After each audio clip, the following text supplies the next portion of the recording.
perkembangan kasus Loli dengan Fadel sejauh ini sampai di mana? Ya, yang jelas masih di dalam ya kemarin.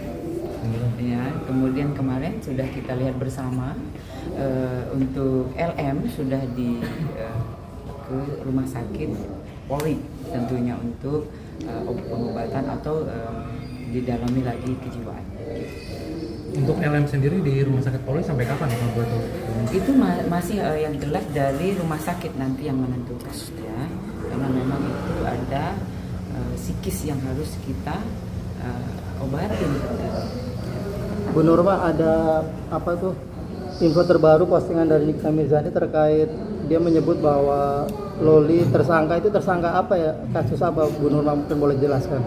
Ya, kalau di penyidik setelah kita koordinasi ke penyidik, kita menanyakan adakah yang disebut, untuk sementara ini tidak ada ya. Artinya tidak benar ya Bu kabar tersebut? Iya betul, tidak benar. Bu, kalau untuk LM sendiri itu formasi Polri pure pengecekan kesehatan psikis atau memang pindah tempat untuk di rumah aman itu, Bu? Ya, kemarin kan sudah kita rapatkan, kita juga menggandeng stakeholder yang ada ya, dari KPII dan terus kemudian dari P3A, semua yang ada di situ. Kemarin kita lihat bersama ya, kita duduk bareng, kemudian juga sudah kita rapatkan itu terakhir kita mengambil untuk melihat psikis dari LM memang harus dipulihkan dulu. Itu keputusan bersama. Pemulihan itu artinya Bu, apakah memang penempatan secara jangka waktu tertentu atau seperti yang kemarin pemindahan rumah aman itu, Bu? Ya, kalau ini yang jelas dari rumah sakit Polri yang tahu, karena memang pengobatan itu jangka waktunya juga kita penyidik belum paham. Nanti kita pasti berkoordinasi. Bu, pengobatan mental sendiri apakah ada indikasi mentalnya Laura sendiri terganggu atau gimana Bu? Ya, kalau itu yang jelas ahlinya yang tahu. Ya, oleh karena itu kemarin setelah kita rapat koordinasi itu dihasilkan kita ke Polres ke rumah sakit Polri yang jelas, Ibu, untuk perbaikan psikis. Ibu, alasan untuk memilih rumah sakit Polri itu kenapa sih? Ya kan memang kita di sini yang jelas dari penyidik kita adalah rumah sakit Polri ya. Kita adalah penyidik yang kita berkoordinasi dengan Polri. Kita punya rumah sakit, yaitu rumah sakit Polri ya.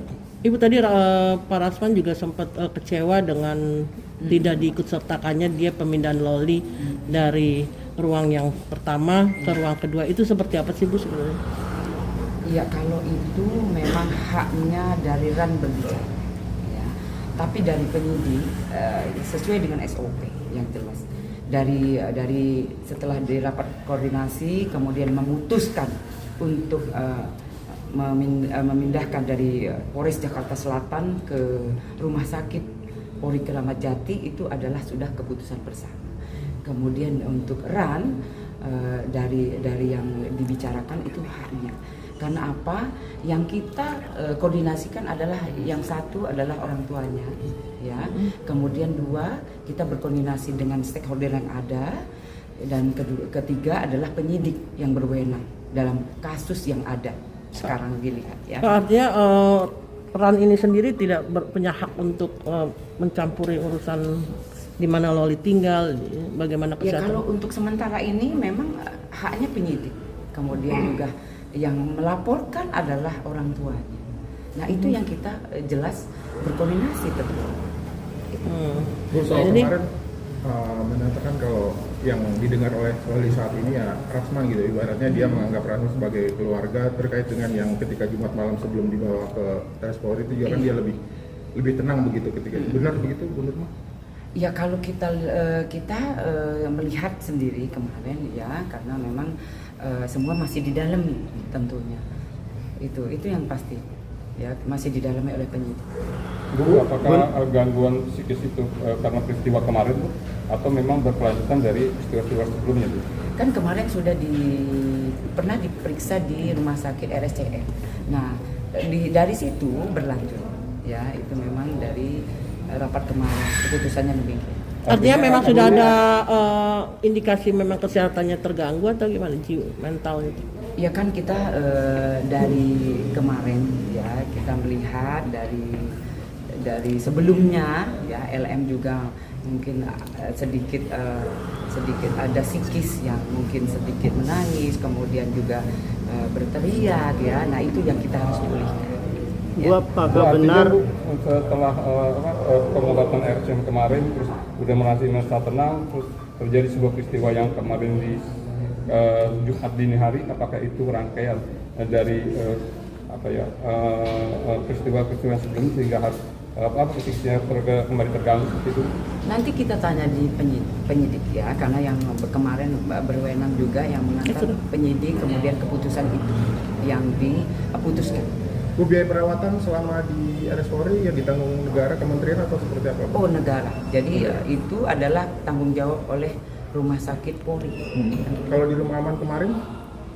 Ya kalau Rumah Aman itu nanti kita koordinasi lagi ya, karena memang harus jelas yang siapa dan siapa itu harus jelas. Jadi saya tidak bisa juga berbicara di sini kalau saya tidak menanyakan langsung dengan sumbernya. Tapi biasanya kalau rumah aman itu untuk siapapun itu dibayar dia bayar sendiri atau dibiayai negara?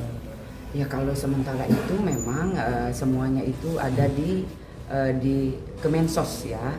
Tapi pernah kita kembali lagi ke depan ya, waktu pertama kali dari NM menitipkan LM ke Rumah Aman itu kan pasti ada butuh yang namanya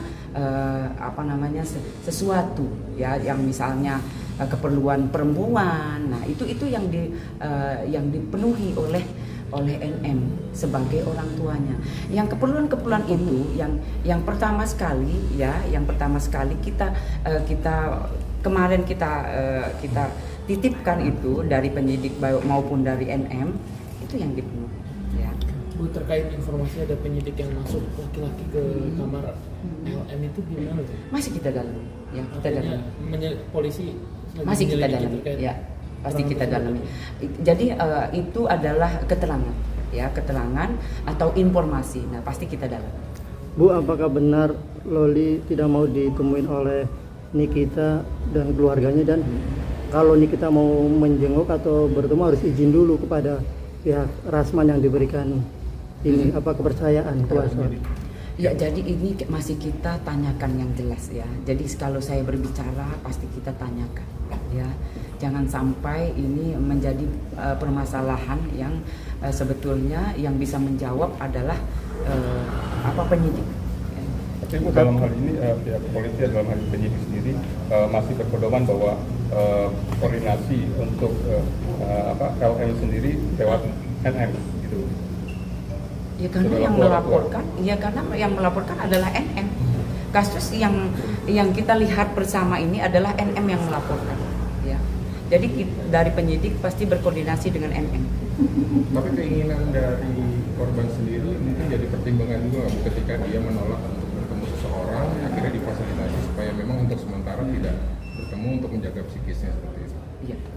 Iya betul. Jadi semuanya ini pasti kita pertimbangkan. Karena memang kejiwaan orang tidak sama. Tapi Ibu, ini kan masalah ini kan antara ibu dan anak, kok kayaknya susah banget sih untuk dipersatukan gitu Bu. Apakah memang tidak ada wewenang dari pihak-pihak terkait yang untuk, artinya kan udah ada pihak lain nih antara ibu dan anak ini Bu gitu loh. Ya, jadi kalau dari penyidik ya, kita menangani kasus yang ada. Ya, kasus yang ada yang kita tangani. Kasus yang masuk di Polres Jakarta Selatan yang kita tangani. Hal-hal yang lain itu nanti bisa dikoordinasi. Namun utama dari pekerjaan atau tugas dari penyidik adalah menangani kasus yang ada. Ya. Bu, imbauan aja mungkin untuk pihak-pihak untuk tidak maksudnya berkomentar lebih berhati-hati supaya tidak simpang siur gitu, termasuk soal status segala macam. Iya. Imbauannya seperti apa? Ya, jadi himbauannya untuk rekan-rekan semua yang ada, penyidik sedang bekerja, ya biarkanlah untuk penyidik untuk bekerja. Jika memang ada alih status seseorang, biarkanlah nanti penyidik yang berkoordinasi dengan saya sebagai humas, ya. Jika memang penyidik akan menyampaikan sendiri, nanti penyidik akan menyampaikan sendiri. Tapi jika memang itu diberikan kepada saya sebagai humas Polres Metro Jakarta Selatan, tentunya kasus yang ada di Polres Metro Jakarta Selatan pasti saya yang akan menyampaikan. Itu jika memang alih status atau seseorang dijadikan status, ya. Itu. Baik. Cukup. Terima kasih. Terima kasih Bu Nurma. Tapi